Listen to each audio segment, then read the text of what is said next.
North to south, coast to coast, around the world. This is the Wells Report. My name is John David Wells. We report the news fairly, honestly. We analyze the news for fact and bias. We point out both. We make comment. That's not the news. That's just my opinion, just as valuable as yours. And therefore, we debate. News, analysis, commentary, and debate. This is the Wells Report. I'm back. Now, if you have been a devotee of the Wells Report, first of all, thank you very much. I sincerely appreciate the fact that you take some time with this broadcast every day. It means a lot to me. But, and hopefully it means a lot to you. But I have been a little sketchy. The scheduling has been a bit sketchy, right? And the reason the schedule has been a bit sketchy is because springtime is very busy for an organization that I am proud to be a part of. And that is the Texas State Guard. While when I speak about the Texas State Guard, I always say the same things. While I am a member, nothing I say on this broadcast should be construed as having anything to do with the Texas State Guard or the Texas Military Department. It's solely my opinion on things. So I was given the privilege of being on the training cadre for the NCO Academy, the Non-Commissioned Officers Academy, where we teach non-commissioned officers. We get them ready for supervisory roles in the Guard. And I have been honored to be a part of that. And we did one of those last weekend. And what's interesting about it is that we spend a lot of time doing a lot of things, which means the days are at least 16 hours. And you go a long day, a long time. Oops, hang on a second. I got to take care of something real fast. Let's see. Hold on just a moment. Hold on just a moment here. This just popped up. Hang on. Let's see. Oh, yeah, I made a mistake. We reschedule for, okay, and then of course you make them. See, I turned off spell check on all of my computers because it creates more problems than it's worth. Let's see. So hang on a second. Can we schedule for early this afternoon? Okay. Okay. Question mark. All right. So anyway, where was I? Oh yeah. So the days are 16 hours long. So this began on Wednesday, where I got 4 hours of sleep. Thursday, where I got 3 hours of sleep. Friday, where I got 4 hours of sleep. So anyway, last night, I was home, and I remember vaguely getting into bed, getting ready. Everything's fine. Life is good. And I was gone. And I woke up this morning, so I'm a little groggy. Just the littlest bit groggy. But we have Italian roast coffee. The brown elixir of life. So anyway, that what that did was that did impact you. And the reason it impacted you is because this broadcast, obviously I was gone Wednesday, Thursday, Friday, Saturday. That impacted you because this show was not on the air. The good news is, and the week before we had annual training. So the week before, so there have been several days here that I was missing. And I want to apologize for you, but unless there's a hurricane sometime this season or 2 or 3, you can expect the Wells Report to be on every single day, Monday through Friday, between 9 and 11 a.m. Sometimes it'll be 9 to noon. It just depends on how frisky I feel and how much news there is.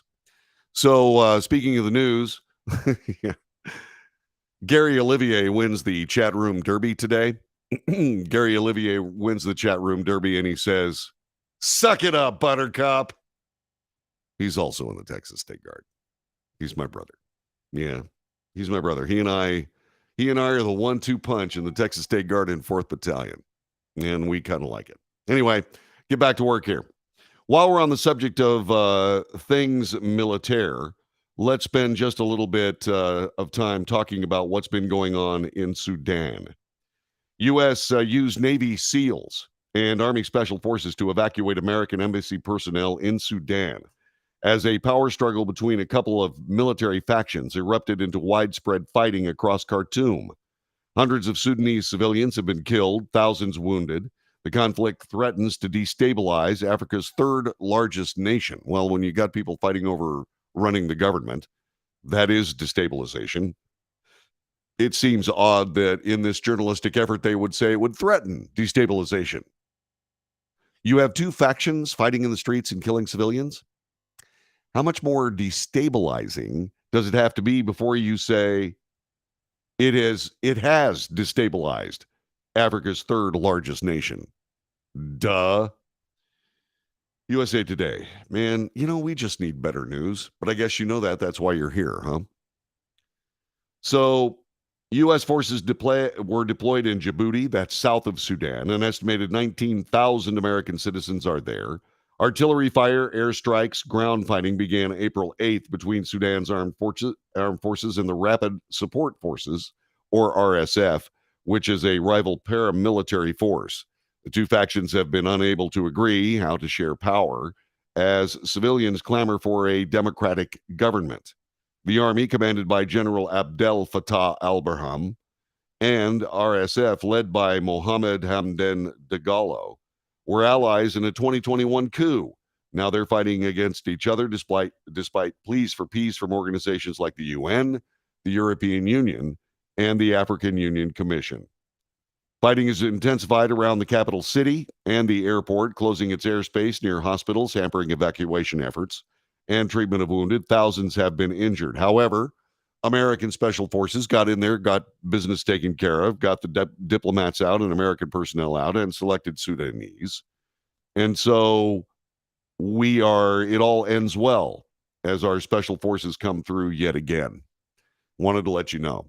There is something else, by the way. If you are someone who drives, let me get this working here. If you are somebody who drives a Chevy, a Ram pickup truck, or let's see, Chevy, Ram, Jeep, Nissan, listen up. The U.S. National Highway Traffic Safety Administration issued a multiple vehicle recall, including for possible engine stalls, brakes being damaged, tears in tires, and trucks needing to be parked outside due to potential fire risk. Oh, good. Car owners can check USA Today's automotive recall database to search the NHTSA's database for new recalls. The NHTSA website also allows you to search for recalls based on your vehicle identification number, which is a good thing. The 2021 Ram 1500 pickup truck engine can stall, 131,700 of them, equipped with the 5.7-liter e-torque engine. The powertrain control module software on affected vehicles can cause an incorrect fuel mixture in the engine, resulting in it quitting. Okay. Chrysler said it's aware of one accident, but no injuries potentially related to the issue. Estimates of all vehicles have the defect. Okay. Let's see what else. Jeep Ram fuel pumps could stall the engine. Chrysler is recalling 45,711 of its Jeep and Ram vehicles with a 3-liter diesel engine because the high-pressure fuel pumps may fail, which can result in it quitting. No fuel, no running. That's the way that goes. Chrysler said it's not aware of any accidents or injuries. General Motors recalling 40,428 of the Chevrolet Silverados. Those are also pickup trucks because brake pressure sensors assemblies may leak brake fluid. The leak could cause an electrical short circuit, which can overheat the circuit and increase the risk of a fire while driving or parked. The recalled vehicles, by the way, are 2019 to 2023 Chevrolet Silverado pickups, 4500 HD, 3500 HD, and 6500 HD medium-duty trucks. GM said it's not aware of any accidents along with that. Nissan is recalling 12,400 of Rogue, Pathfinders, and Infiniti XQ60 vehicles because the driver's power seat might not be fully secured to the seat frame. That's always bad. It's always bad when the seat is not connected to the car. That's always bad.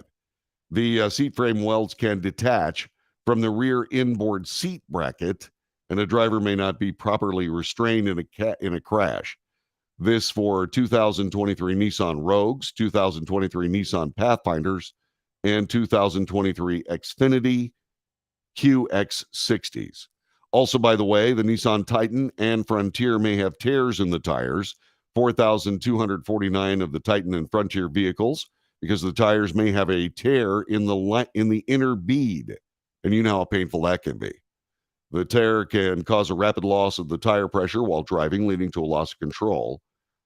These involve the 2023 Nissan Titan and the 2023 Nissan Frontier. The recall affects both road and spare tires. Nissan said it's not aware of any crashes or injuries related to the issue. Nissan said it would begin to notify affected owners on June 10th. Owners can take their vehicles to a dealer, and they will inspect and replace all of the tires as necessary. And so there you go. All right. Owners contact Nissan customer service at 800-867-7669. Also, Mazda vehicle brake systems could be damaged. They're recalling 2,410 of the CX30 and CX50 models because anti-lock brake hydraulic systems may be damaged. All right. So that affects 2022 to 2023 Mazda CX30s and 2023 Mazda CX50s. BMW has seatbelt issues.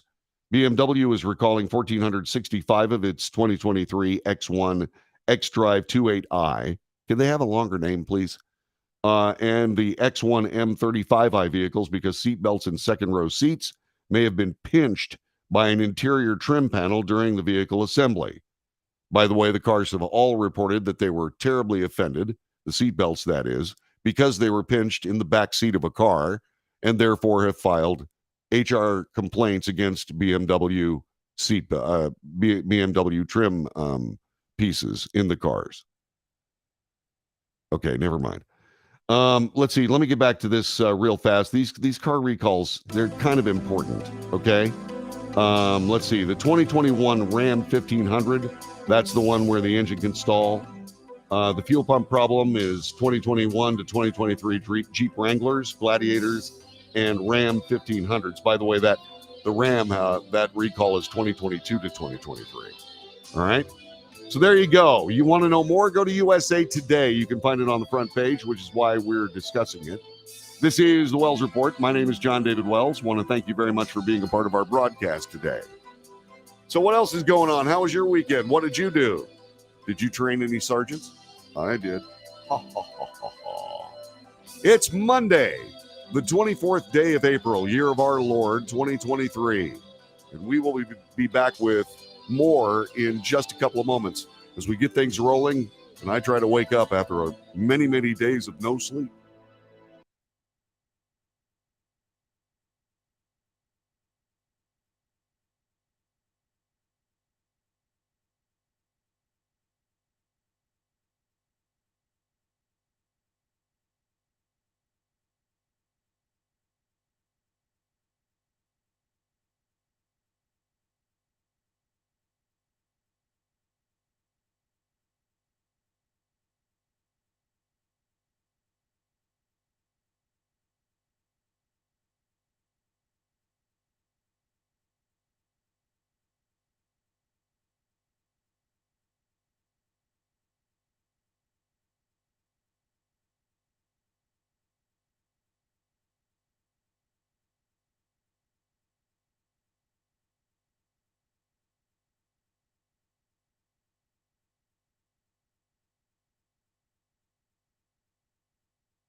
This is the Wells Report. Thanks very much for joining us. My telephone number is 817 379 2172. 817 379 2172.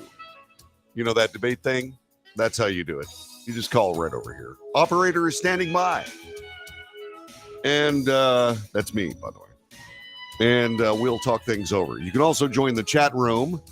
Gary Olivier was the first to win the chat room derby. Michelle Larrabee says hi. Thank you, Michelle. Good to have you here.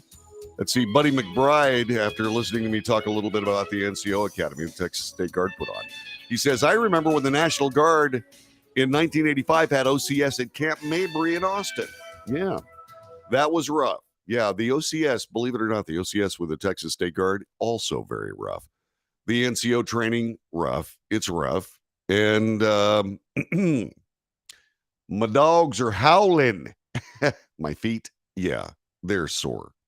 Did a lot of walking, a lot of backpack time. It was a lot of fun. Let's see what else. Mike Renwee says, welcome back, JD. Great to be here, Mike. Thank you very much.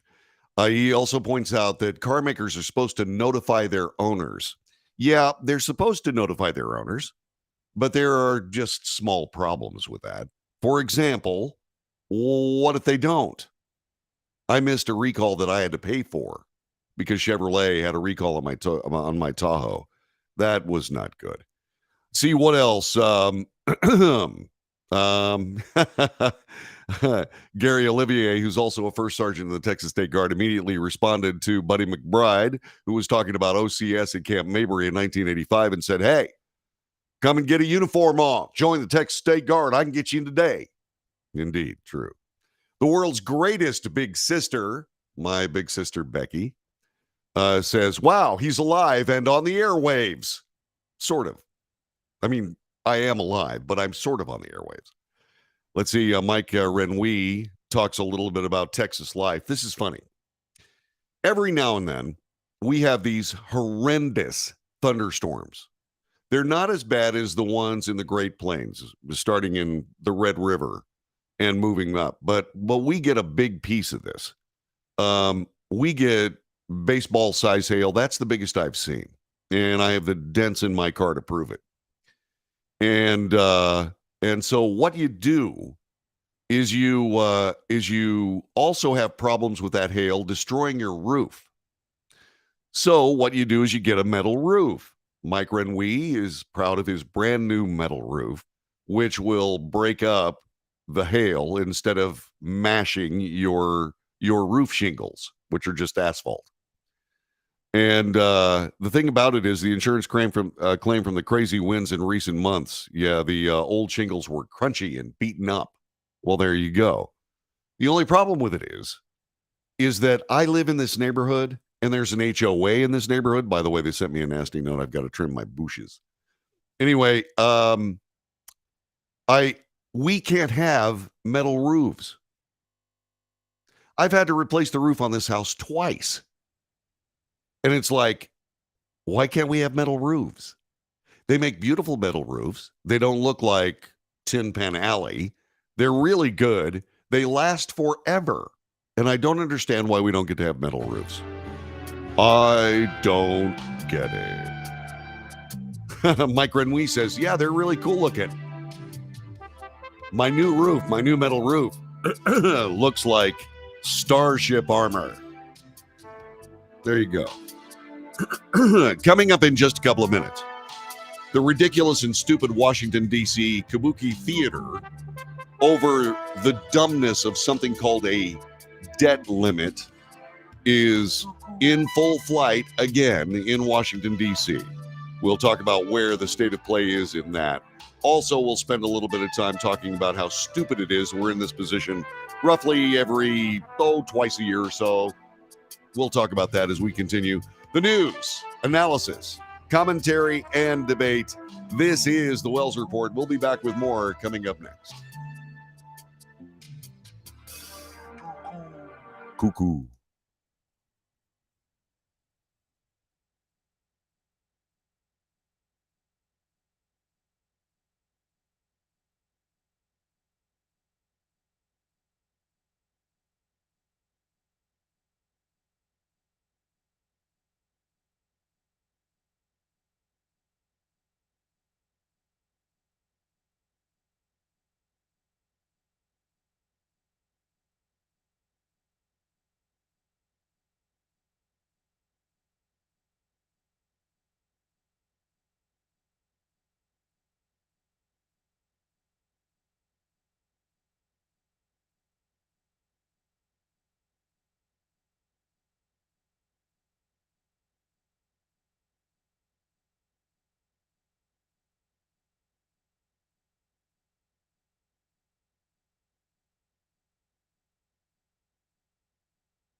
News, analysis, commentary, and debate. This is the Wells Report. My name is John David Wells. Hi. Back from Texas State Guard duty that started midweek last week and ended yesterday. I stupidly counted up the miles that I walked because people are giving me gas. Okay, all right, look. People are giving me gas about the fact that my feet are unhappy. They're making fun of me because I'm wearing these. Okay? These, right? So I got my Fitbit out. I mean, my Fitbit program out. I walked 35 miles in 4 days. Come and join us. Walk 30 miles. You'll have a fun time. 35. It was a lot of fun. The obstacle course, especially fun. I was able to supervise because you can get hurt on those damn things. 35 miles. Come and join us on the Texas State Guard. You'll have a great time, I swear. So, our nation is somewhere north of $31 trillion in debt. When I add it up, I get $33 trillion in debt. That's figure that I have put out on this broadcast. When you start thinking about the amount of money that is, it immediately overwhelms your sense of reality. And the only reality that exists when it comes to a nation's $31.7 trillion debt, that's the official figure, which is ridiculous. It's more. When you start thinking about that, you wonder just exactly why that's not a high priority for politicians in Washington. As a matter of fact, on this broadcast, I have referred to a $31.7 trillion debt, or whatever number you want to use, as simple embezzlement. It's not responsible government spending. It's not trying to make sure that the nation has all it needs. It's embezzlement. Especially all of those pork barrel things that get inserted into bills, so that these bronze plaques that have politicians' names on them can stand until somebody realizes just how stupid it is, or until the country goes completely broke and they melt down the bronze to try to make other things that are no longer made because the entire economy fell apart. And these dedicated public servants are at it again. Let me explain what happens. Here's what happens. They come up with a budget plan. This budget plan in a nation with a plus $30 trillion national debt. They come up with this budget plan, and what they end up doing is they overspend it. There's never enough money in Washington. So they overspend to the tune of over $30 trillion. The national priority should be to get rid of a great deal of that national debt. There were an awful lot of people back in the beginning of the nation that talked a little bit. Alexander Hamilton, for example, said that a little national debt is good because it restrains ridiculous spending. But as the centuries have moved on, and as various exigents like, the Second World War, Vietnam, the Persian Gulf Wars, and just plain runaway government spending. And COVID, by the way, runaway government spending is a national priority for everyone, except for the people in Washington. So they get this money, they appropriate it, they overspend, we have a huge national debt. And in order to keep being able to pay those bills for all this overspending, they have to raise the debt limit.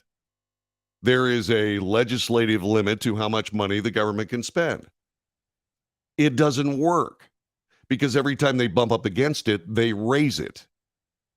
And they say, my God, these ridiculous Republicans, if they don't raise the debt limit, we'll default on our debt. We're $31.7 trillion in national debt. We've already defaulted on our debt.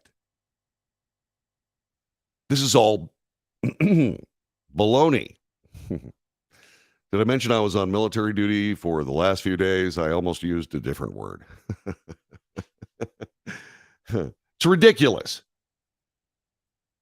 You shouldn't have a debt limit if all you do is you sit there and you start beating on each other saying, my God, you want to ruin the country because you're refusing to let us continue to ruin the country.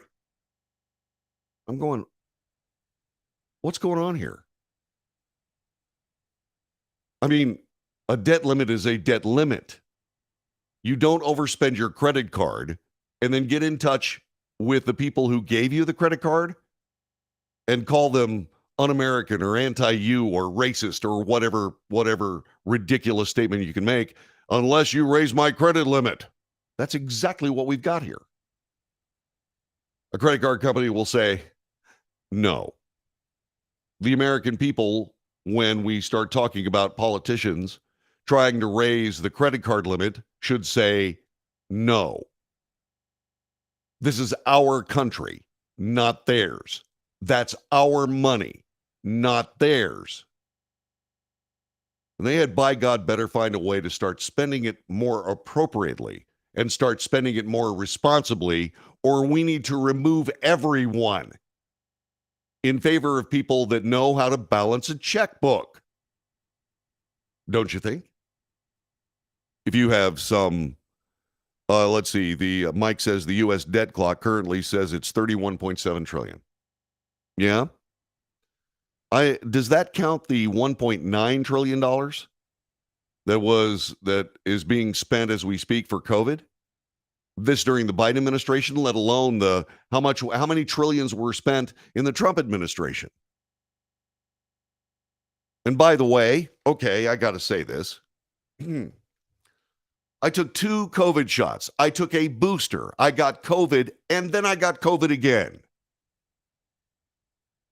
So what are we doing?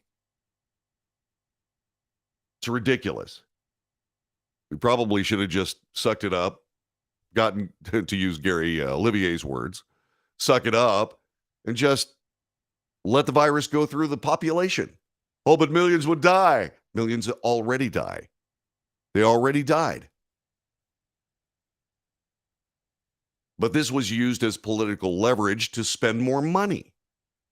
And they did it. Both administrations, the last 2 administrations. And the politics played with American healthcare, that is a scandal of epic proportions. But here we are, overspending the money, overspending the budget. And now we have to raise the debt limit. We have to raise the limit on the credit card. House Republicans are working on a vote on a debt ceiling plan that includes $4.5 trillion in spending cuts. That's a good start. Democrats in Congress are calling on President Joe Biden to restart negotiations with House Speaker Kevin McCarthy. Why are they doing that? Why exactly are they doing that? Why are they working on all of this stuff? Is it because, well, we want to be responsible now? We want to be more responsible. We want to be responsible with taxpayer money. No. There's an election coming up.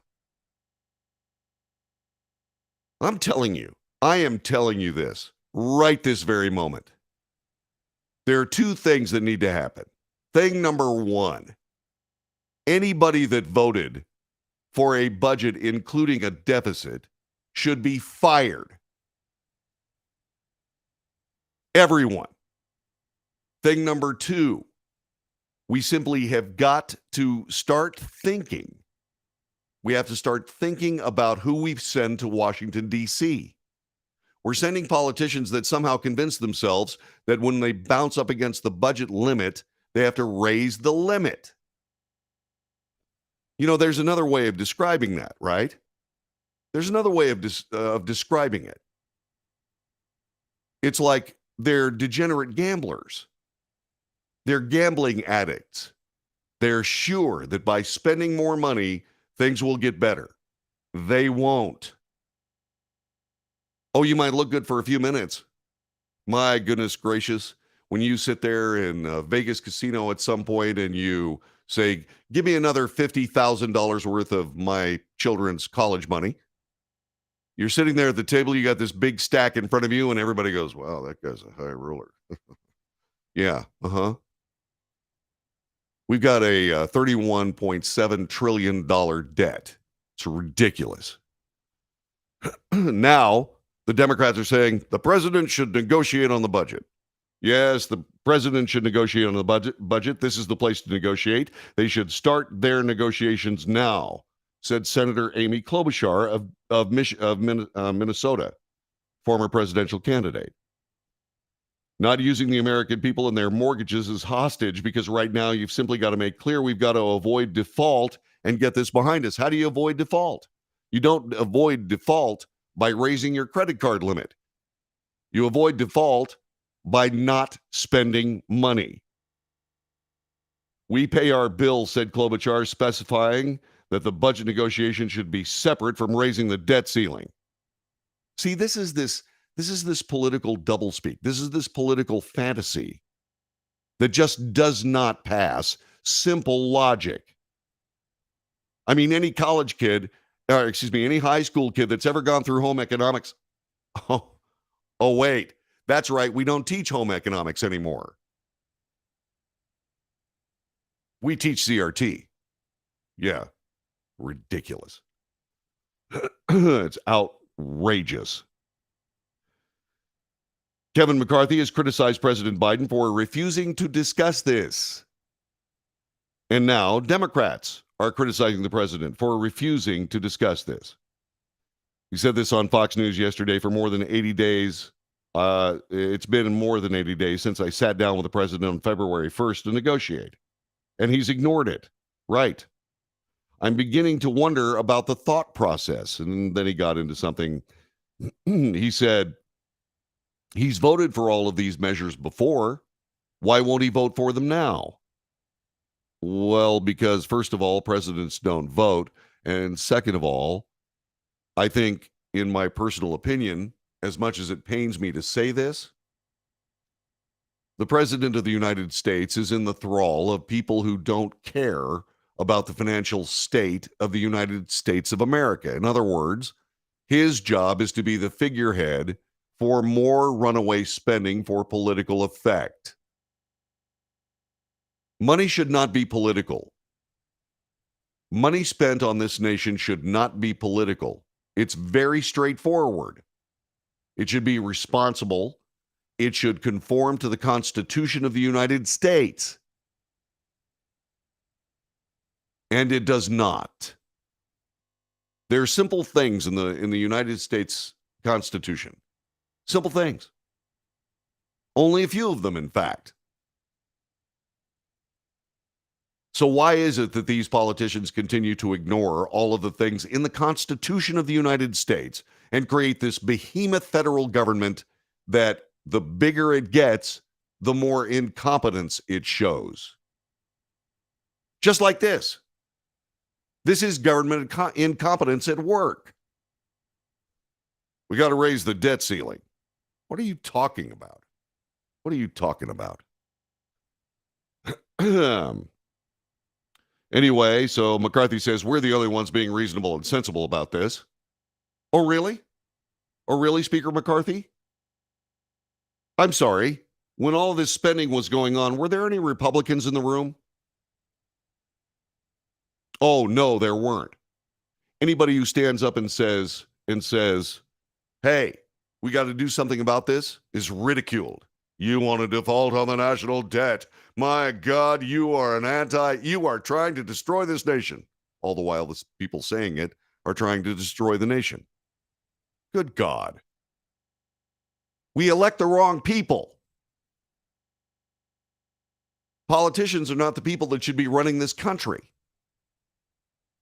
They very likely couldn't run anything else, which is why they got into politics. We're making mistakes as the people of the United States. We are making errors in the choice of our leaders.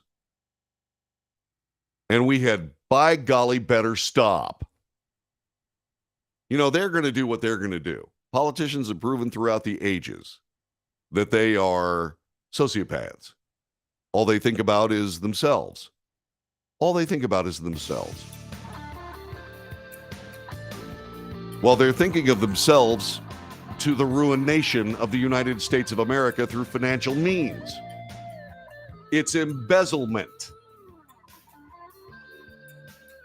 Good grief. By the way, there are a few Democrats there, not leftist, progressive, anti-Americans. One of them is Joe Manchin, who said, hey, McCarthy's bill's pretty good. He applauded it.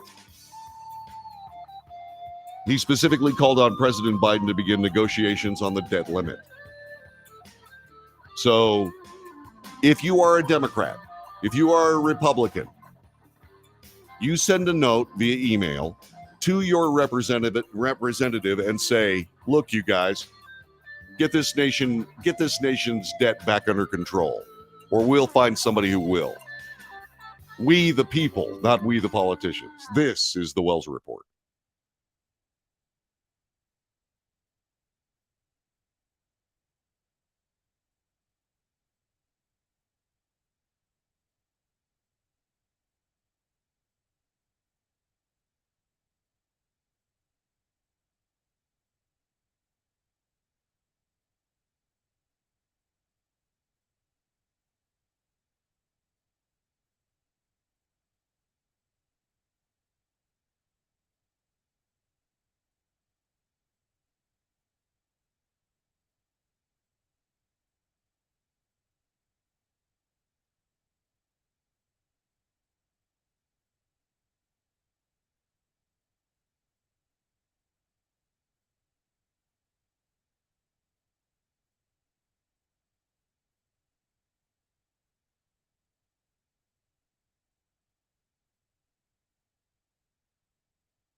This is the Wells Report. My name is John David Wells.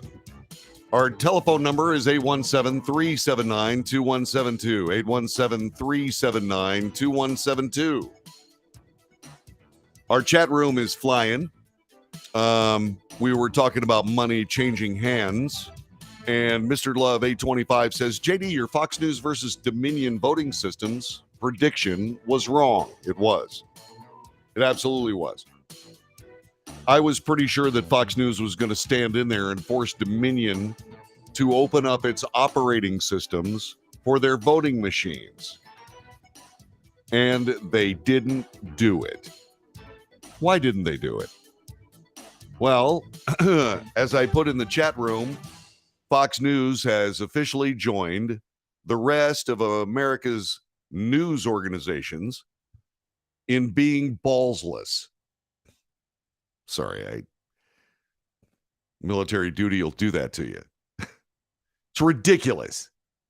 And so what are we left with? Fox now joins the New York Times, ABC, CNN, all of these news organizations paying out millions, if not billions of dollars for shoddy, ridiculous journalism. Fox News jumps on the air and says, my God, these voting systems are crooked. They may indeed be, but that's not what you do. That's not what you do. What you do is you do in-depth journalism. You go to Dominion Voting Systems and say, excuse me, but why are your operating systems proprietary and secret? How do we know what's going on in a voting system? What's the answer of the CEO? Well, you have to trust us. Really? Now, does that satisfy you, whether you're a Democrat or a Republican? The answer should be no. So now what we do is we have another news company in disgrace for shoddy journalism. I was surprised that Dominion filed the lawsuit anyway. And the reason I was pretty sure that Dominion was not going to pursue it was because in discovery, they would have to open up those systems, which would be better for all of us.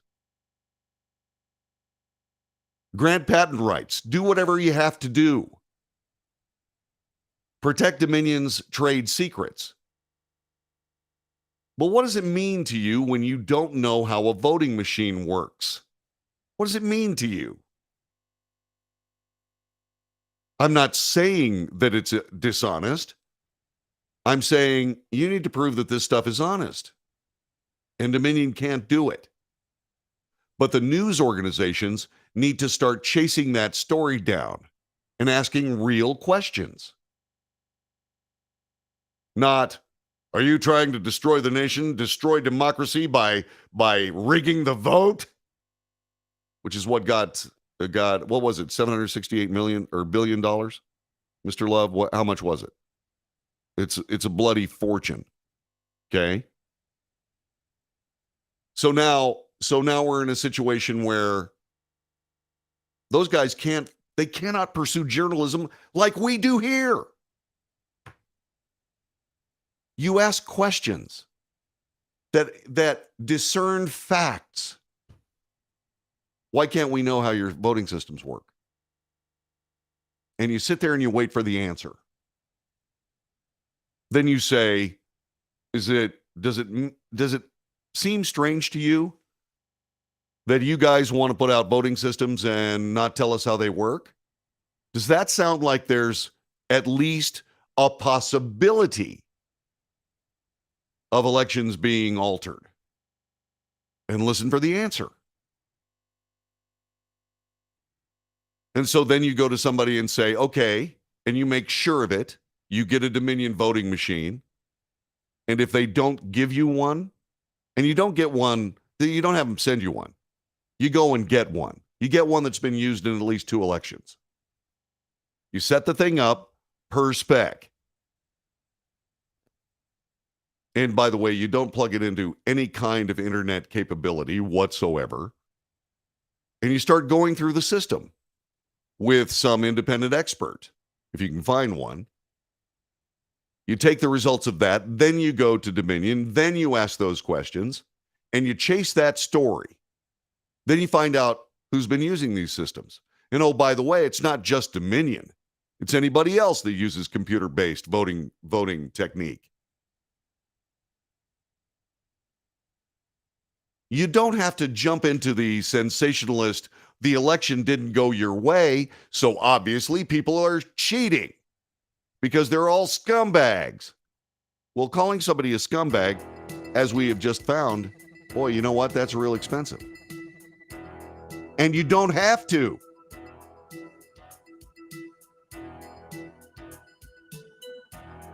Terrific. $787 million. Fox News joins the rest of the worst.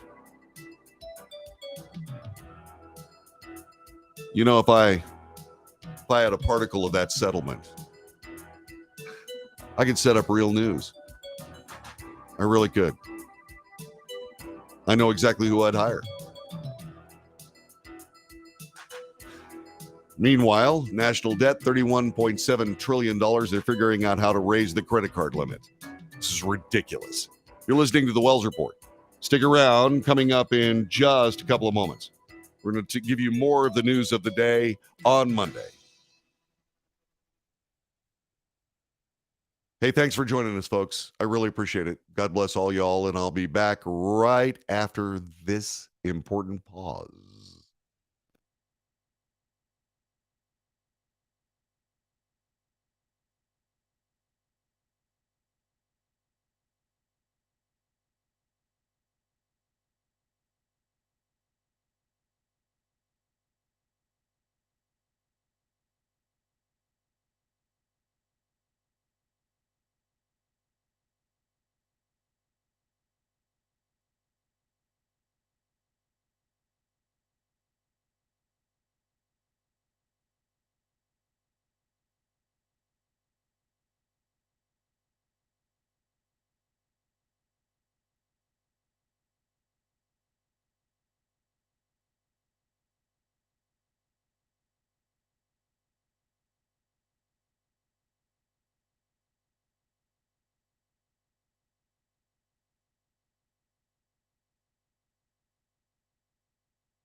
News, analysis, commentary, and debate. This is the Wells Report. We report the real news, and we use journalistic methods, unlike Fox, CNN, the New York Times, ABC, NBC, CBS, blah, blah, blah. That's why I haven't had to... Alex Jones. That's why I haven't had to pay multi-million-dollar settlements to people, because I'm not interested in trying to make people look like criminals or look stupid or trade on tragedy. I'm trying to report the news here. We report the news honestly and fairly. We analyze for fact and bias. We point it out. I make commentary, which is not news, and then we debate. 817-379-2172. 817-379-2172. You can join us on the chat room. Fly in this morning. We simply appreciate all those people who take time with this broadcast. YouTube, Twitter, Twitch, Facebook. That's where you can find us. You can also find us on Rumble and Patreon. We'll put this show up a little bit later on. Let's get back to some news here. This was surprising. Susan Rice is stepping down as President Biden's domestic policy advisor. I'm surprised. I surprised a lot of people when I named Ambassador Susan Rice as my domestic policy advisor. Not me. President Biden said in a statement, Ms. Rice was synonymous with foreign policy, having previously served as National Security Advisor, UN Ambassador. But what I knew then and what we all know now, after more than 2 years of her steady leadership of the Domestic Policy Council, it's clear there's no one more capable, more determined to get important things done for the American people than Susan Rice. Okay, if you say so. You know, what I'm trying to figure out is, and she's gifted. She's very good at what she does. There's no doubt about it. But I'm really concerned about her policy agenda. And I think we've seen the fruits of it. If she's let me see if I can get this absolutely straight. As the leader of the Domestic Policy Council, let's go back and think for just a couple of minutes about domestic policy in the United States. How does this country look now? How does it look? Is it better than it was, say, 5 years ago, or worse? That is not, by the way, a partisan statement. That's just a question. You see, we bridge politics here. I mean, we bridge the difference between, there are three groups involved: the American people, the Republicans, and the Democrats.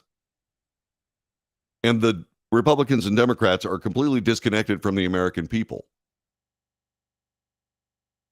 because they're working on their own agendas. And right there at the beginning of all of that is Susan Rice. She's stepping down. For those people that think Susan Rice is a threat to the nation, and I'm not saying that, she just has a different agenda that I vehemently disagree with and I'm extremely concerned about. I'm really concerned about what she's going to do next. That's what I'm considering right this minute. What is she going to do next?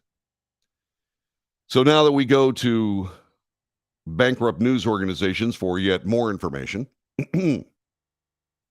Joe Biden and Donald Trump each face significant challenges, says USA Today, in a potential rematch for the White House in 2024. This is according to USA Today Suffolk polling. For President Biden, expected to launch his re-election bid tomorrow, his standing among voters who backed him in the 2020 election is wide but shallow, a risk of being eroded by a credible Democrat challenger for the nomination or a third-party candidate in the fall. For former President Trump, support among his 2020 voters is deep but narrow, reinforced by controversies that are all but guaranteed to make it harder for him to expand his support in the general election. That report is fantasy. His former President Donald Trump's support is widespread and deep. But once again, we point out bias on this broadcast, and these people are engaged in wishful thinking. The people of the United States, at least half of them, have a completely different idea about where this country should go. As a matter of fact, if you look at some of this barely credible polling, it's somewhere around the vicinity of 75%. 3/4 of the American people think the country's on the wrong track. But like I said about polling before, polling is no longer an honest attempt to gauge public opinion. Polling is now an opportunity to forward a political agenda. It is, however, what we have, and so we report. The campaign mirror images complicate some of the traditional calculation of who's up, who's down, what's ahead. The poll of 600 Biden voters and 600 Trump voters was taken by landline and cell phone. That's only 1,200 people. They needed at least 1,500 people in both groups, which is telling you all you need to know. The survey has a margin of error of plus or minus 4%. That's, by the way, if you don't add the bias intrinsic in the actual polling. 93% of voters who supported Donald Trump in 2020 approve of the job he did as president. 5% disapprove. 45% said they're more excited about voting for him in 2024 than they were last time, a double-digit edge over the 33% who are less excited. Some candidates you can kind of be lukewarm about. With President Trump, it's hot or cold. That's true. This, according to Rod Buffum. He's 77 years old, a health insurance agent from Round Rock, Texas. For Biden, 85% of his 2020 voters approve of the job he's doing as president, and 10% disapprove. A healthy rating, but not the full embrace that former President Trump has. More troubling, 43% of his voters report being less excited about supporting him. That's double to 24% who are more excited. That's bad. When you couple that with an approval rating in the 30 percentile, the president has issues. He clearly has problems. Then you go back to the 3/4 of Americans who believe the country's on the wrong track. You know, no matter how good the propaganda that is supporting something the American people don't want, this is big difficulty. I mean, you put all this stuff together, and you're saying, does President Biden have a chance? There's a huge majority of Americans, actually Democrats, that don't want him to run. It's not good. So let's see, 70% of Biden voters say his positions and policies as president have been about right. That includes 73% of self-identified liberals, 78% of moderates, and 65% of conservatives. Now remember, this is 600 people. Not enough. 1 in 5 says he has 21% say he has not been progressive enough. 6% say he's been too progressive. That hits about right for me. I think that's about right. I like what he did and has done, says Danny Zamora, 64, a retiree from San Antonio, Texas, who voted for Biden. He said the president has weathered challenges from the economy and the COVID pandemic. If that is President Biden's strongest asset, his greatest liability may be concern about his age. He's 80. And an old 80 at that. You know, two guys, two people. One a politician, one not a politician. Joe Biden, at 80 years old, is the president of the United States. Look at Clint Eastwood, who's 91. He just started a new movie. He says, I don't let the old man in. I don't let the old man in. I'm busy. I'm busy. Now, which of those two people do you think have better mentality or has a sharper mind? Now, granted, directing a movie, developing a film, so on and so forth, is not running a nation. But just look at it from a standpoint of mental acuity. The man's old, and he's getting older every day, and I'm really worried about him. I am really worried about him. Clearly, there are two Joe Bidens, stumbling, mumbling, having a problem linking thoughts together. And then there's the guy who looks reasonably sharp, What do you suppose? What kind of vitamins do you think he's on? All I know is that whatever he's not as sharp when he's sharp, and he's a lot worse when he's worse. Am I the only one that sees that? 817-379-2172. 817-379-2172. By the way, let's see. Somebody said something about, Anhoy Guzman said, interesting that nobody's pursued Newsmax. Two reasons. Newsmax has a better journalistic policy, and they don't have as deep pockets. Just saying. You got to, journalism is difficult, but it's not impossible. All you have to do is just try to find the facts. Do you believe the news organization that you pay attention to is out to find fact, or are they out to push a political agenda? Which is which? Which do you believe?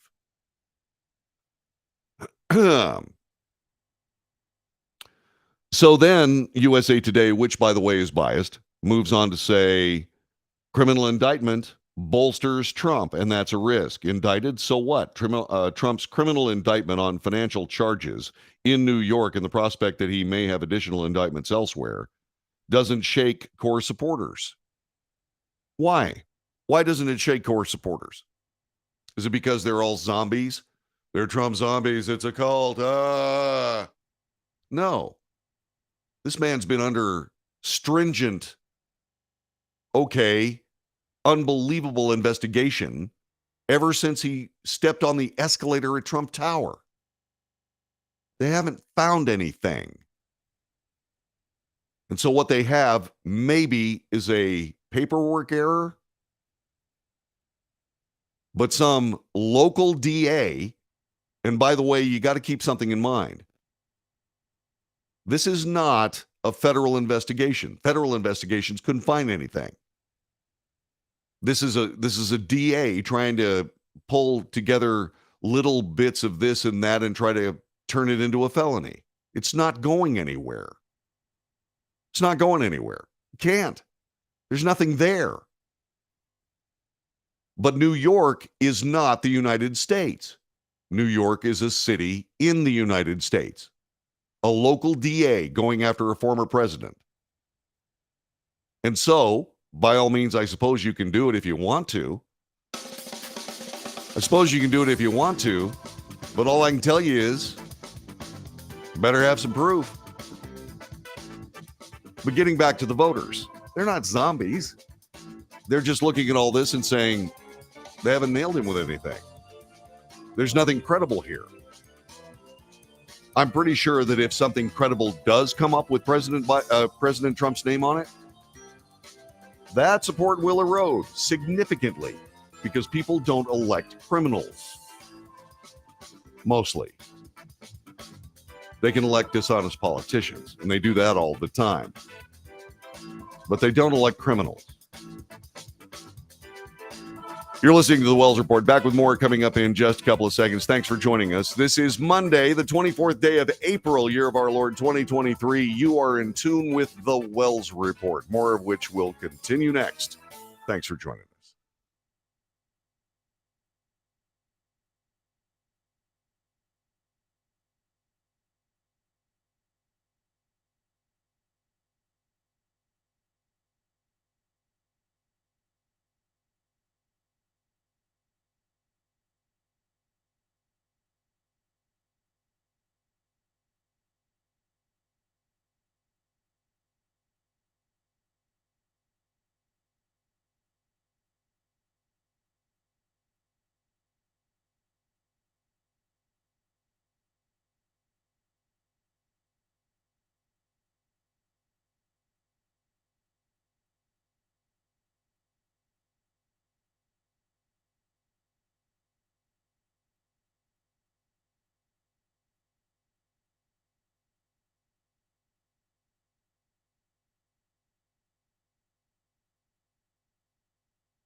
This is the Wells Report. My name is John David Wells.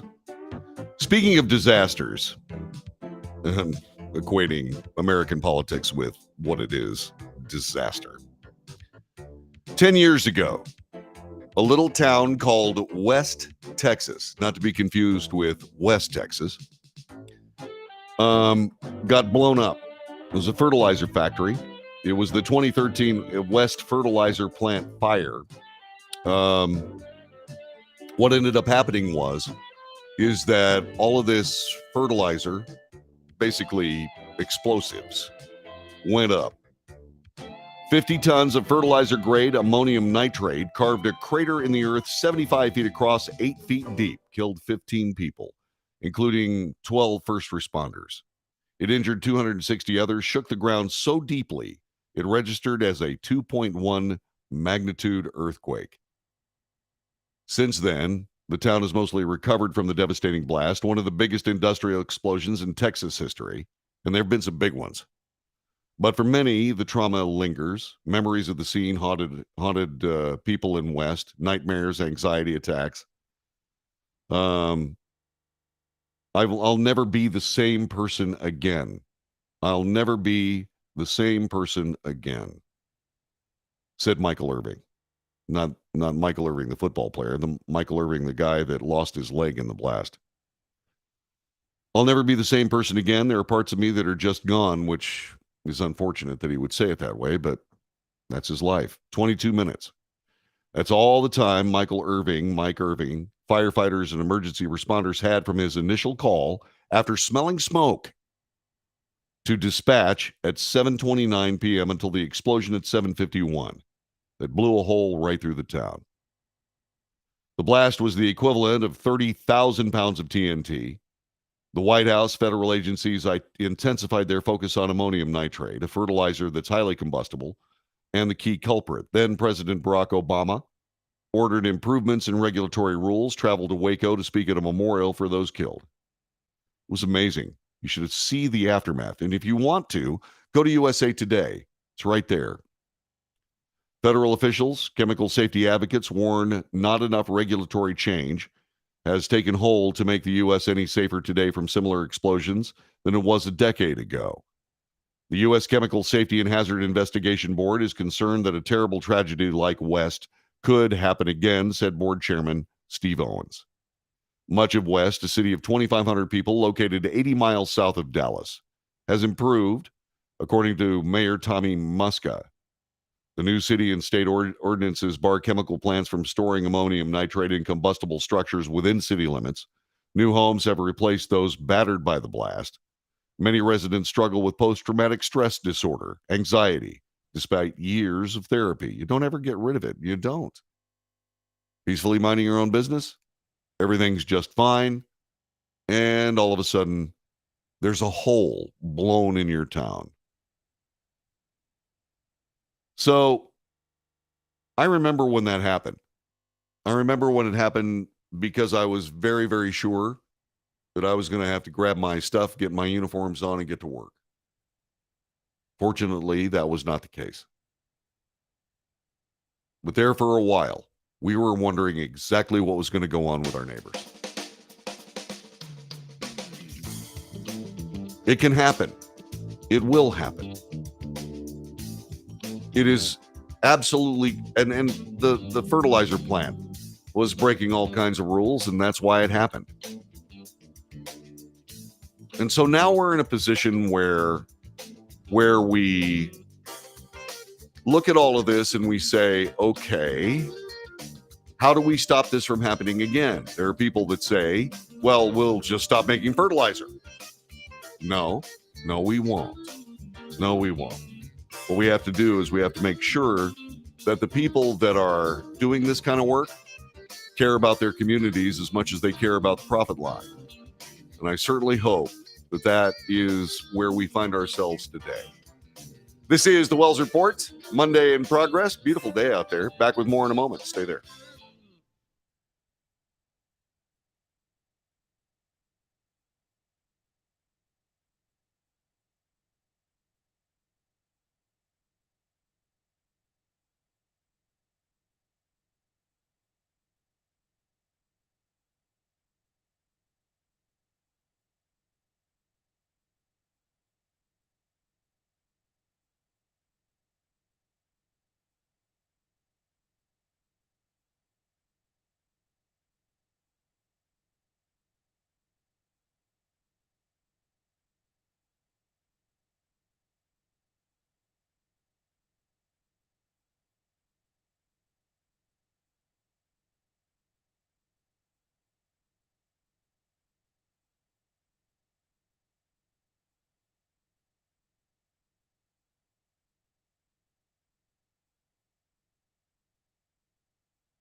News analysis. Yeah. I was very, very sure that I slept like a rock after not sleeping at all for the last 4 days. I looked up my Fitbit stats.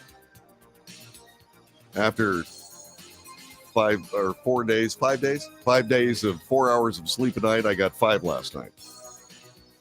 Arg. I'm going to have to figure out someone to take a nappy. Yes, one of those things. Okay. News, analysis, commentary, and debate. This is the Wells Report, whether I can speak English or not. 817-379-2172. 817-379-2172. The Wells Report in progress. Hi. We find ourselves in a nation where, for whatever reason, the willingness to blame crime on criminals has taken to the fore. This happened before. This happened before in the 70s, in fact. And what ended up happening is that there were movies that came out. Speaking of Clint Eastwood, one of them was called Dirty Harry, and that was a pushback against all these people that worried more about the rights of criminals than the rights of their victims. That's where we find ourselves again, and because of that, bad things are happening. 9 teenagers were hurt in a shooting at a bustling after-prom party in Texas, according to law enforcement. The shooting took place at a home in Jasper, about 130 miles northeast of Houston. This, according to the Jasper County Sheriff's Office. Shortly after midnight, deputies responded to a disturbance involving shots fired at a house on Country Road 263. The department released in a statement. The scene, deputies found 9 people suffering gunshot wounds at the residence. 8 people were taken to hospitals, some of which transferred to other hospitals in Beaumont, closer to Houston, for further treatment. Officials called the victims' injuries non-life-threatening. Thank goodness. 250 people were there. Gunfire erupted as the shots rang out. Sheriff's officers could not immediately be reached. The sheriff's office could not be immediately reached by USA Today this morning. Law enforcement reported a second shooting within Jasper city limits, less than 2 miles away. According to the release, Jasper police investigating the shooting. There is a possible connection between the two. No motive has been established at present. Several witnesses and persons of interest are being interviewed. Jasper police told USA Today no one was struck by gunfire in the shooting and that they had planned to release more information about the case later today. We'll keep our eyes on it. We want to say our prayers for those injured in the shooting that took place north of town. This was according to the Jasper School District. Jasper ISD is working with law enforcement in any way we can to aid in their investigations and bring the perpetrators to justice. I hope they do. In order to solve this, we have to return to law enforcement as opposed to political law enforcement. When people break the law, they need to be given a very fair trial. They need to be put before a jury of their peers and have the cases, and the defense and the prosecution, speak their cases. And then the jury needs to decide. And then that leads it to what I believe is a 2-tiered problem. 1, what charges are being brought? 2, what is the sentence for those charges? The people of the United States, by and large, pretty nice folk. We are demanding of our freedom and liberty. And being a part of an organization, a jury, if you will, that considers taking those freedoms and liberties away, well, they're cautious and they're reluctant. But the truth is the truth. And responsibility is not something that can be hidden from. Accountability is something that all people should demand, not just some. What we need to do is, once again, if you use a gun in a crime, and this, by the way, used to be the law of the land. If you use a gun in a crime, you should go away for 25 years to life, depending on the severity of the crime.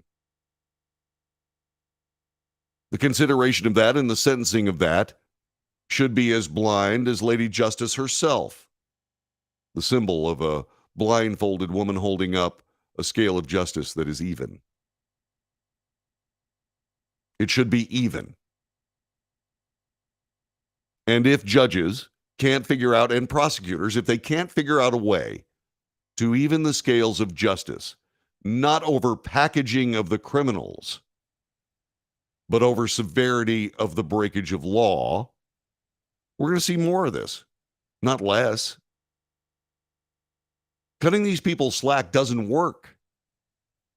Criminals don't care. They consider themselves lucky that they only got off with what have you, whatever it is. So let's talk a little bit about that. Let's talk about, say, for example, another town in another place. USA Today had the shooting in Texas on the front page. USA Today did not cover this article. 2 Chicago teens have been charged with misdemeanors for stealing a car, crashing it, and killing a baby. Also, the wounding of 3 passengers. The boys were 14 and 17. They were speeding down West Washington Road. They blew through an intersection, collided with a pickup truck carrying an adult woman and 3 children. Christian Uvadia, 6-month-old, died of his injuries. Other passengers, 34-17-7, were treated at Stroger Hospital. The accident was caught on surveillance video. The baby wasn't breathing. We started doing CPR. We tried to get that baby revived. They were unsuccessful. In that moment, our lives were alternated forever. This from the parents. Our sweet boy Christian, or as we call him, Christiancito, his life was cut short at 6 months. Family wrote in a GoFundMe page. He suffered from an impact that fractured his skull, causing his brain to swell and killing him. Manslaughter in Illinois carries a sentence of 2 to 5 years, fines up to $25,000, and 4 years probation. Those are felonies, but these guys were charged with misdemeanors. They should spend the next 25 years in jail. Committing a felony, causing death, 25 years to life. And we simply have to take this out of prosecutors' hands that would bring this down to a misdemeanor. You wounded people in the pickup truck and you killed a baby, and that's a misdemeanor?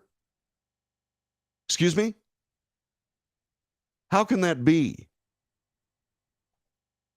Well, it can be because politics is more important than law enforcement. That can't be. Is it going to get better in Chicago? No. Why? Because the people of Chicago continually vote for the wrong people, in my opinion. Of course, I respect the voters in Chicago. They want somebody even more progressive. What are they going to do? Issue a traffic ticket for somebody that goes and commits a felony resulting in death? Is that what they're going to do? Now, you make sure you get to court on time. Yeah, or big trouble. Not appearing before a court is contempt of court. You could go to jail for a day or two and have to pay a $500 fine. Is that what I mean, that's actually, it may sound ridiculous, but that's actually happening. By the way, USA Today didn't cover this. They covered the shooting in Texas, but didn't cover murder and mayhem in Chicago. Oh, by the way, while we're at it, let's go do that now famous search on Google. Let's see. Let's see. Let's see. Shooting deaths. Hang on a second. Shooting deaths. I'm doing this live. Deaths in Chicago this weekend. Shooting deaths in Chicago this weekend. It's unbelievable. Let's see. Here we go. Chicago. At least 21 people have been shot, 4 fatally in weekend gun violence across Chicago. A would-be robber was shot while trying to hold up an O'Reilly's auto parts store. Police say a man walked into the store near 91st and Stony Island, showed a gun, demanded cash. The store manager, who police say is a valid FOID card holder, shot the suspect. Hours earlier, a man was found shot to death in Lawndale. This, according to a Chicago police officer. Officers received a report about shots fired in the 3900 block of West Flournoy Street. When they arrived, they discovered a man, 32, unconscious on the ground. Another man fatally shot Friday night near the United Center on the near west side. The man, whose age was unknown, was on the sidewalk when someone wearing dark clothing approached him and opened fire. Non-fatal shootings: a 14-year-old girl critically injured. Shots fired on the street inside her home in Chicago's far south side. Shooting happened before 1:30 p.m. Man also wounded in a shooting Sunday morning, Albany Park on the northwest side. He was found by officers with gunshot wounds to his lower back in the 2800 block of West Wilson. The wounded man and others were taken into custody. Detectives are investigating. 21 shot, 4 fatally. Is that on the front page of USA Today? No. No, it's not. But the Texas shooting is. The difference: more people died in Chicago. One of them took a robber's chance and ended up paying for it with his life. Somebody will doubtless say, trying to steal a few spark plugs from an O'Reilly's auto parts store should not be a death sentence. Right. Well, it is when you commission a felony with a gun. All these people want common sense gun laws. Fine. Start ruining the lives of people using guns in crime instead of trying to ruin the lives of people trying to defend themselves from criminals using guns in crime. You want common sense gun laws? Use common sense. That's not what's happening. For some odd, perverse reason, the people who are running this nation believe that it's not the people that are committing the crime, it's what they're committing the crime with that is the problem. And instead of reporting the news, once again, here we go, we're reporting the news that fits our political narrative, our political agenda. We must stop. We must. Now, how do you do it? Okay, let's cancel all our subscriptions. Let's not watch the news. Okay. I mean, I'll be here. I will give you the news, such as it is. The news I have to translate from propaganda back into news. It's really hard. It's hard work. Requires an awful lot of research.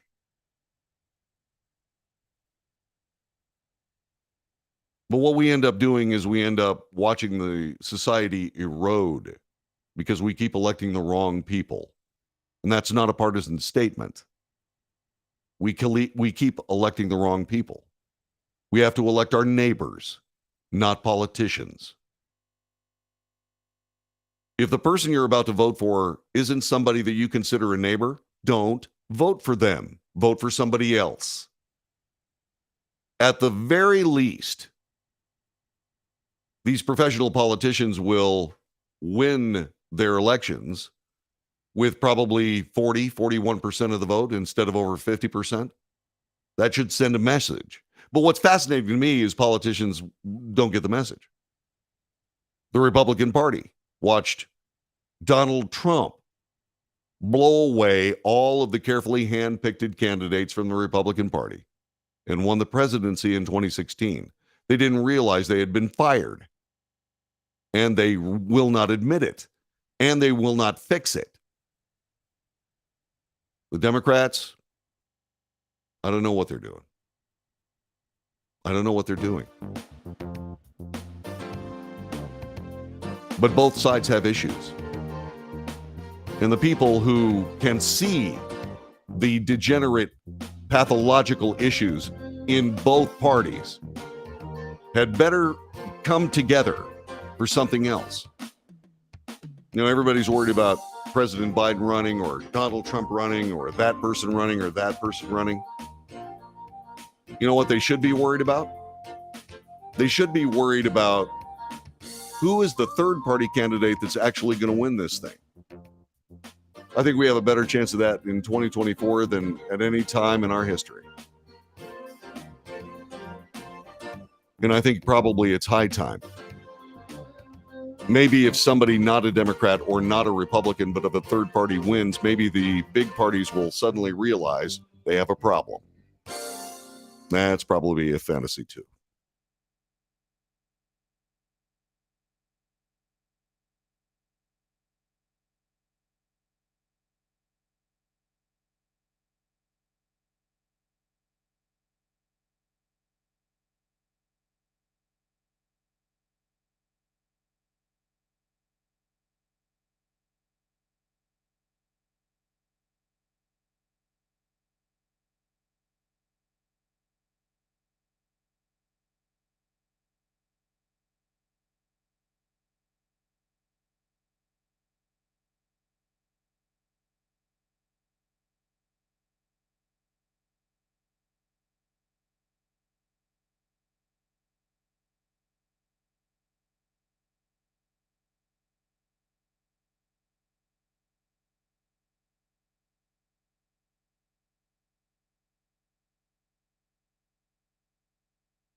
This is the Wells Report. My name is John David Wells. Telephone number 817-379-2172. The chat room. Mike says voting Republican results mostly in disappointment. It's true. Yvonne Field points out the third party candidate thing. Ross Perot ran, and after that, the GOP and the Democrats changed the rules to make it harder for a third party candidate to even make a showing. Well, that's true. Let's see what else. By the way, somebody said, I blame Perot for us ending up with Clinton. That being said, Bill Clinton was not a terrible president. He was the last Democrat president. What we have now is a group of anti-American, in my humble opinion, anti-American leftist, progressive, socialist fascists trying to run the country. Fascists because, as all fascist governments do, they have the media in their pocket. And anybody who disagrees is immediately stomped on, canceled, ended, embarrassed, humiliated, slandered, libeled. And by the way, once again, the media has basically two sides, just like everything else in America. Fox News just got popped for trying to say Dominion voting machines were just absolutely dishonest, and that it was a plot to elect Joe Biden. Are there problems with the 2020 election? Absolutely. But the objective is to not assume or not guess or not just declare that because you lost an election, there has to be evil afoot. There may indeed be.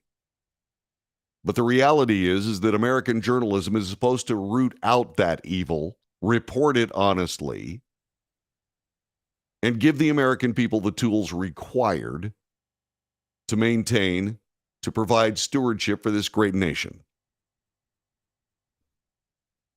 Yeah. So anyway, the third party. After watching the Republican Party attempt to sabotage President Trump, which is something, by the way, they still do, I suggested that President Trump be a third-party candidate. He should run for the Conservative Party of the United States. He should do that. Now, you might say, well, wait a minute, that'll automatically get Joe Biden reelected or whoever the Democrat is. Maybe not. Maybe not. Remember, American politics burned through a lot of cards. They put a lot of chips on the table to get Joe Biden elected in 2022. Are they going to do it again? We'll see. We will see. Will there be more ballot harvesting? In other words, voter dishonesty in the next election? Yeah. You know why? Because the Republicans are going to start playing it too. I mean, Republicans hate losing elections just as much as Democrats do. The difference, of course, between Democrats and Republicans is that when Democrats are elected on their agenda, they actually follow through on it. When Republicans are elected on their agenda, they don't follow through.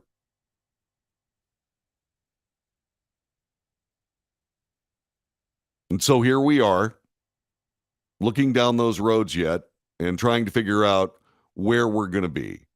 By the way, President Biden is going to announce at some time today, he's going to announce that he's running for president again. And from what I understand, he's going to do it on video.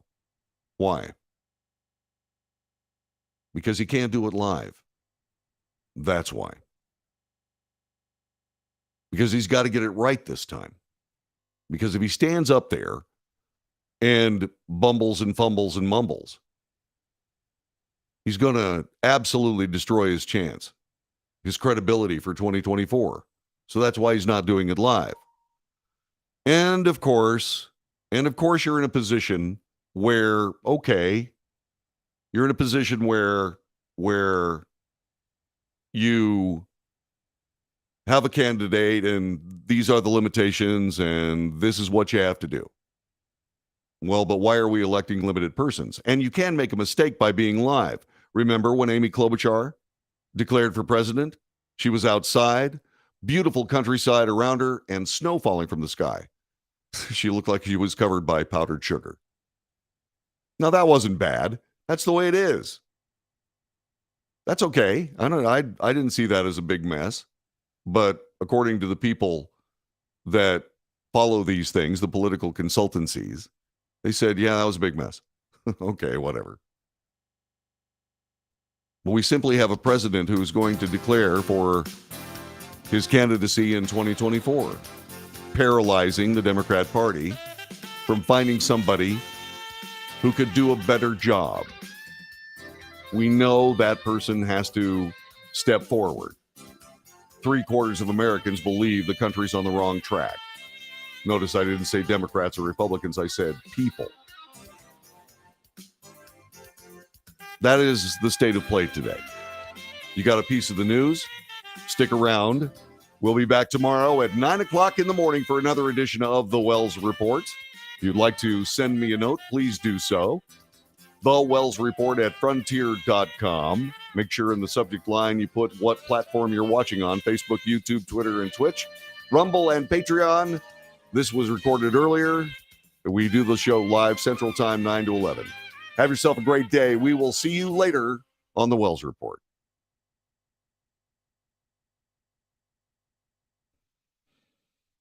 Okie dokie. So there we go. Let's see what else we got here. Dear Lord, I forgot. What a day. We had trucks coming in all day. I just forgot until I was reminded. Kelly Lyons. I don't know what you're talking about, Kelly. Let's see. Let's see. Issues on the ballot to be adopted by the party all pass. Where are they going now? Squabbling over BS issues, says Mike. Yep, absolutely.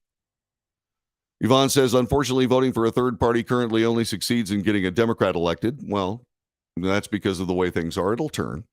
Things will turn. Let's see. Mike, President Biden is Stephen Hawkins, in stature, but not in intellect. Ow. Remember the Dean scream, says Mike. Yes, I do. Yeah, that ended his entire political career. Oh, Kelly says she forgot to turn on the show. Oops. Well, I will be putting it up on Patreon and Rumble, so you can run it off of that. Love you, Martha. Love you guys. Take good care. I will see you guys later. Thanks for joining us on the Wells Report. Until tomorrow, be safe. Make good decisions.